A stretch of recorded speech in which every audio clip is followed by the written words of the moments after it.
ಶ್ರೀ ಕೇತಕಿ ಶೈಕ್ಷಣಿಕ ಮತ್ತು ಸಾಂಸ್ಕೃತಿಕ ಸಂಸ್ಥೆ ಬೀದರ್ ಹಾಗೂ ಹನ್ನೂಪಾಜಿ ಗೆಳೆಯರ ಬಳಗದ ವತಿಯಿಂದ 70ನೇ ಕನ್ನಡ ರಾಜ್ಯೋತ್ಸವ ಕಾರ್ಯಕ್ರಮವನ್ನು ಆಯೋಜಿಸಲಾಗಿತ್ತು। ಈ ಕಾರ್ಯಕ್ರಮದಲ್ಲಿ ಮುಖ್ಯ ಅತಿಥಿಯಾಗಿ 2025ನೇ ಸಾಲಿನ ರಾಜ್ಯ ಮಟ್ಟದ ಕನ್ನಡ ಸಾರಥಿ ಪ್ರಶಸ್ತಿ ಪುರಸ್ಕೃತರಾದಂತಹ ರಾಜ್ಯ ಮಹಿಳಾ ಆಯೋಗದ ಅಧ್ಯಕ್ಷೆ ಡಾಕ್ಟರ್ ನಾಗಲಕ್ಷ್ಮಿ ಚೌಧರಿ ಭಾಗಿಯಾಗಿದ್ದರು।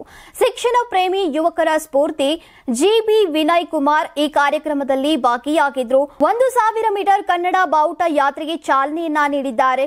ಬೇರೆ ರಾಜ್ಯದ ಜಿಲ್ಲೆಗಳಿಂದ ಆಗಮಿಸಿ ರಾಜ್ಯ ಮಟ್ಟದ ಕನ್ನಡ ಸೇವಾ ರತ್ನ ಪ್ರಶಸ್ತಿ ಪಡೆದಿರುವಂತಹ ಸಾಧಕರಿಗೆ, ಕಾರ್ಯಕ್ರಮದ ಯಶಸ್ಸಿಗೆ ಕಾರಣೀಕರ್ತರಾದ ಪೊಲೀಸ್ ಇಲಾಖೆಯ ಸಿಬ್ಬಂದಿಗಳಿಗೆ, ಮಾಧ್ಯಮದ ಮಿತ್ರರಿಗೆ, ಯಾತ್ರೆಯಲ್ಲಿ ಭಾಗವಹಿಸಿರುವಂತಹ ಶಾಲಾ ಕಾಲೇಜು ವಿದ್ಯಾರ್ಥಿಗಳಿಗೆ ಮತ್ತು ಬೀದರ್ ಜಿಲ್ಲೆಯ ಸಮಸ್ತ ಕನ್ನಡ ಮನಸ್ಸುಗಳಿಗೆ ಧನ್ಯವಾದಗಳನ್ನು ಅರ್ಪಿಸಿದ್ದಾರೆ।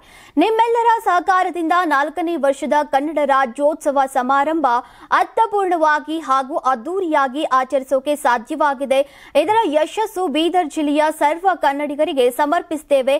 ಮುಂದೆ ಇದೇ ರೀತಿ ನಿಮ್ಮೆಲ್ಲರ ಪ್ರೀತಿ, ಅಭಿಮಾನ, ಸಹಕಾರ ಹಾಗೂ ಮಾರ್ಗದರ್ಶನ ಸದಾ ಇರಲಿ ಅಂತ ಕನ್ನಡದ ಸೇವಕ ಹನ್ನೂಪಾಜಿಯವರು ಹೇಳಿದ್ದಾರೆ। ನೀವು ಸಣ್ಣ ಆಗ್ಬೇಕಲ್ವಾ? ಅದು ಒಂದು ಉತ್ತಮ ಆಹಾರದಿಂದ ಸಣ್ಣ ಆಗ್ಬೇಕಲ್ವಾ? ಪ್ರತಿದಿನ ನಮ್ಮ ಜೀನಿ ಸ್ಲಿಮ್ ನ ಯೂಸ್ ಮಾಡಿ ಯಾವುದೇ ಸೈಡ್ ಎಫೆಕ್ಟ್ ಇಲ್ದಂಗೆ ನೀವು ಸಣ್ಣ ಆಗ್ತೀರಾ।